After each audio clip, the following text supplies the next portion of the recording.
E aí, pessoal, tudo bom com vocês? Professor Eduardo Jorel aqui. Vamos dar prosseguimento ao nosso curso de História Regional da Amazônia. Mas antes, um pequeno recadinho. Se você está gostando das nossas videoaulas, considere contribuir aqui com o nosso canal. Você pode fazer uma contribuição financeira através da chave Pix que está aparecendo aí no cantinho da sua tela. A chave Pix é um e-mail, ejorel@gmail.com. Repetindo, ejorel@gmail.com. Ou então você também pode utilizar o código QR que está aparecendo aí no cantinho da sua tela. Você pode contribuir com o valor que você quiser, tudo bem? Mas se você não tiver condições de fazer uma contribuição financeira, não tem problema, você também pode contribuir de outra maneira. Você pode curtir os nossos vídeos, você pode compartilhar com os seus amigos e dessa forma você também vai estar fazendo uma excelente contribuição. Tudo bem? Agora chega de conversa e vamos para a nossa aula. Bons estudos! Olá, meus amigos e minhas amigas. Estamos no nosso curso de História Regional da Amazônia e Rondônia. Professor Eduardo Jorel aqui. Lembre-se de deixar sua contribuição através da chave Pix que está aparecendo aí no cantinho da sua tela. Qualquer contribuição sempre será muito bem-vinda. Tudo bem? Meus irmãos e minhas irmãs, estamos na nossa aula de número 23 e agora a parte 4, a última parte da aula de número 23. Estamos estudando o período do desenvolvimentismo na Amazônia durante a ditadura militar. Então, se prepare aí, pega o seu material, sua canetinha marca-texto, e vamos finalizar este tema na aula de número 23, a parte 4, período do desenvolvimentismo na Amazônia durante a ditadura militar. E o tema agora do período do desenvolvimentismo foi a exploração mineral na Amazônia. O período do desenvolvimentismo na época da ditadura militar não se restringe à exploração agropecuária, colonização agropecuária. Também no período do desenvolvimentismo nós temos a exploração mineral na Amazônia. E o elemento mais importante, mais famoso da exploração mineral na Amazônia durante a ditadura militar aconteceu na década de 1980. Durante a década de 1980, no início da década de 80, o presidente do Brasil, João Batista de Oliveira Figueiredo, o último presidente da ditadura militar, o presidente João Batista de Oliveira Figueiredo, lançou um programa extremamente famoso, o programa Grande Carajás, o PGC, o programa Grande Carajás. É esse programa que é o mais famoso de todos da exploração mineral na Amazônia na época da ditadura militar. O programa Grande Carajás, década de 80, durante o governo do presidente João Batista de Oliveira Figueiredo. Vamos aos objetivos, então, do programa Grande Carajás. Está aparecendo na sua tela, olha aí o segundo item. O objetivo do programa Grande Carajás era realizar a exploração dos recursos naturais de forma integrada na província mineral de Carajás, no Pará. Lá na Serra dos Carajás, uma imensa província mineral, e essa província mineral, então, passou a ser alvo da exploração mineral a partir da década de 80, com o programa Grande Carajás. Para a criação do programa Grande Carajás, o governo federal, então, elaborou uma justificativa. Tente compreender a dinâmica do contexto nacional. A década de 80 na história do Brasil é uma década de crise econômica, é a década conhecida como a década perdida, é um período da hiperinflação no Brasil, é o problema da dívida externa do Brasil na década de 80, e, portanto, esse cenário nacional foi utilizado como justificativa pelo governo federal para a criação do programa Grande Carajás. Olha aí o último item que você vai compreender. O governo brasileiro justificou a criação do programa Grande Carajás como necessário para a geração de divisas internacionais, para a obtenção de dólares, para garantir o pagamento da dívida externa do Brasil naquela época. A década de 80 é a crise da dívida, é o período da crise da dívida externa, não só do Brasil e de todos os países da América Latina, mas vamos focar aqui apenas no Brasil. Então, é o período da crise da dívida externa do Brasil e o governo federal, que precisava urgentemente de dólares para saldar as suas obrigações, então criou o programa Grande Carajás para fazer a exploração mineral e para obter divisas internacionais com a venda desse minério para o estrangeiro. Então, essa foi a justificativa do governo federal para a criação do programa Grande Carajás no Pará, para fazer a exploração dos recursos naturais minerais na província mineral de Carajás. Agora vamos às características fundamentais do programa Grande Carajás. Primeira delas, o programa Grande Carajás ficou sob responsabilidade da Companhia Vale do Rio Doce. Quem deveria executar o programa Grande Carajás seria a companhia estatal daquela época, a Companhia Vale do Rio Doce, uma das maiores mineradoras do planeta, que naquela época era uma empresa estatal. O programa Grande Carajás não se restringia à exploração mineral. Atenção a essa parte. O elemento central, o epicentro do programa Grande Carajás era a exploração mineral, mas ele não se restringia à exploração mineral. O programa Grande Carajás também estava relacionado à atividade agropecuária e à exploração florestal, além da produção, do aproveitamento energético dos rios da Amazônia, especialmente no Pará.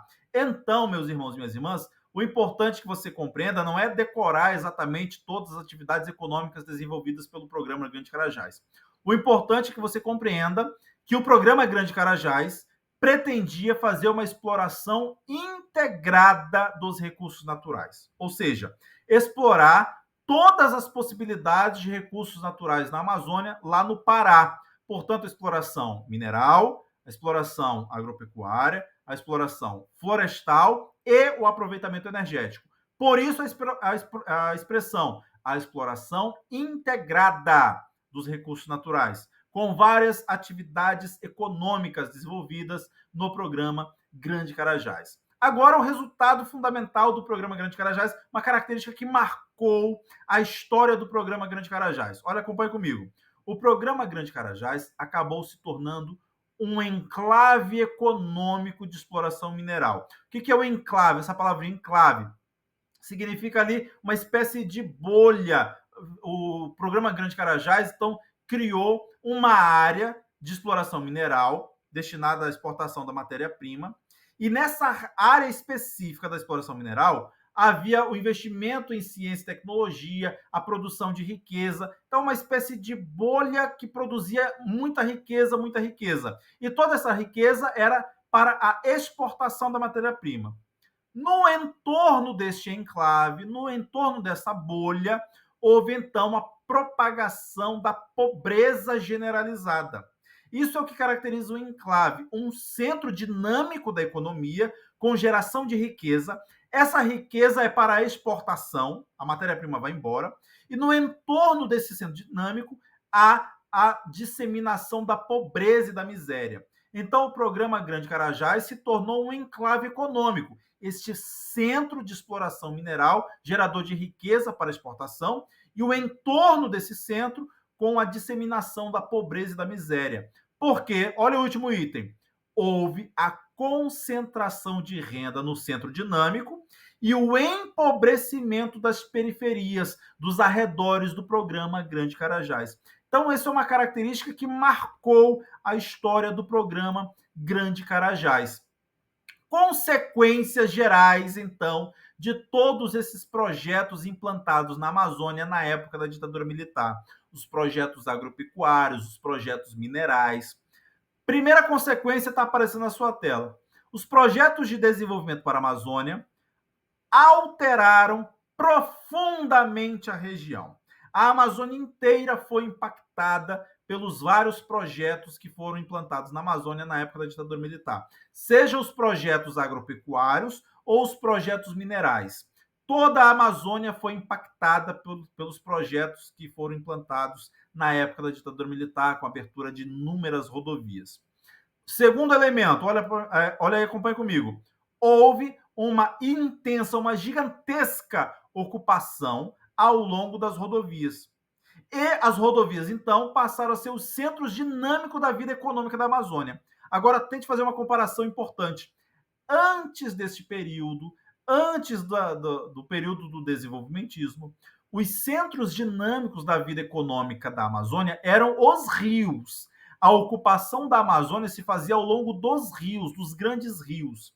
A partir do período do desenvolvimentismo, com a abertura de estradas, o incentivo à ocupação de base agropecuária, os centros dinâmicos da Amazônia deixaram de ser as vias fluviais, os rios, e passaram a ser as rodovias. Isso foi uma alteração provocada na época do desenvolvimentismo. Especificamente em Rondônia, olha aí o último item. Em Rondônia, houve a alteração do perfil socioeconômico. Rondônia, que antes do período do desenvolvimentismo tinha uma sociedade voltada para o extrativismo, uma economia voltada para o extrativismo da borracha, da castanha, dos produtos da floresta em geral.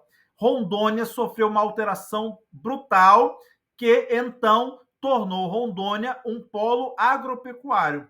Houve essa alteração do perfil econômico de Rondônia. Rondônia foi deixando de ser extrativista, principalmente extrativismo vegetal, e passou a ser dominante a atividade agropecuária em Rondônia. A sociedade em Rondônia também sofreu uma alteração profunda.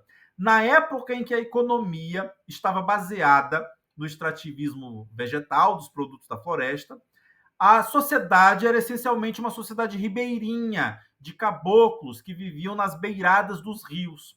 Mas na medida em que foram construídas estradas e foram implantados os projetos de colonização nas estradas para a agropecuária, a sociedade ribeirinha foi dando lugar à sociedade de colonos agricultores e sedentários, que ocupam principalmente o eixo das rodovias. Isso é uma alteração gigantesca do perfil socioeconômico de Rondônia.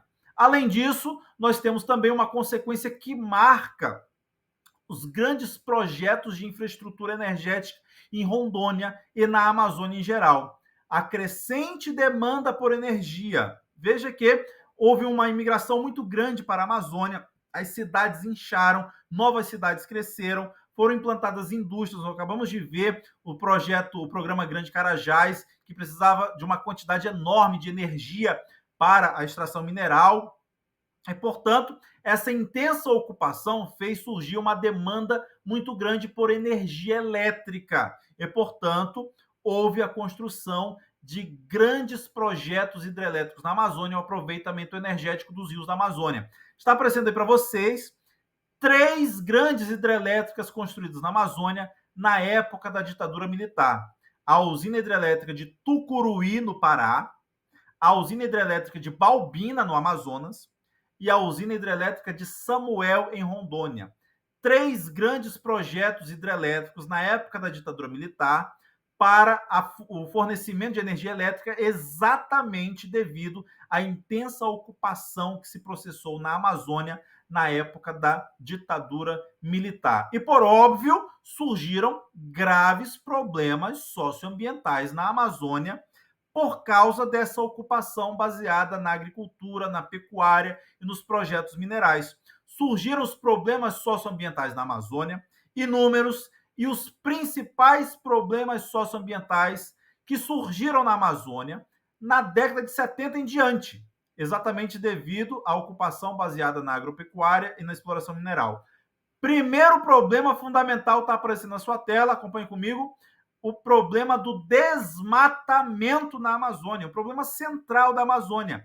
A origem do problema do desmatamento na Amazônia está na época do desenvolvimentismo, década de 70, década de 80, os projetos agropecuários e os projetos de exploração mineral. O resultado foi a devastação da floresta.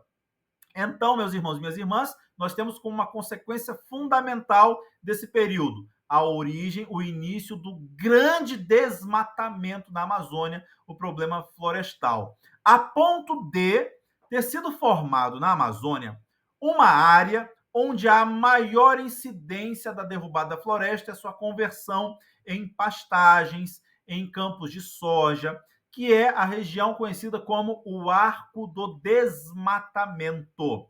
A formação do Arco do Desmatamento na Amazônia. O Arco do Desmatamento é a região onde há maior intensidade no desmatamento, na conversão da floresta em áreas de pastagem e áreas de plantio, especialmente de soja. É a região do arco do desmatamento. É um problema socioambiental fundamental.